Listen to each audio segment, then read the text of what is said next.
কি গো খেতে আসো? কি খাবার রেডি আছে? কই এত খাবার? হ্যাঁ, একটু বন্ধুদের বলো কি কি রান্না হয়েছে, নাকি আমি বলবো? তুমি বলো। দেখো, আজকে ষষ্ঠীর দিনে শ্বশুরবাড়ি যাওনি, তার জন্য আমি যতটুকু পেরেছি তোমার রান্না করে খাওয়ালাম।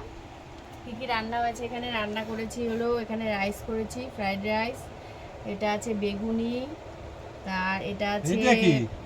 এটা দাঁড়াও, চিংড়ি মাছের মালাইকারি। এটা হলো ইসের বাগদা চিংড়ি।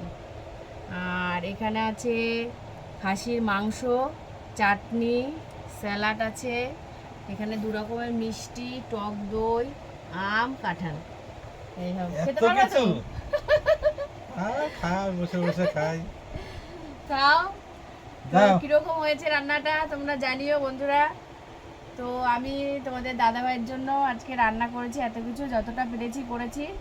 তো এইবার জামা ষষ্ঠীতে যাওয়া হয়নি, তার জন্য আমি যতটা পেরেছি রান্না করে খাওয়ালাম। দেখো, হ্যাঁ, ছেলের জন্য বাড়ছি, ছেলেও আছে। ছেলেও একটু ভালো মন্দ একটু হলে ভালো খায়।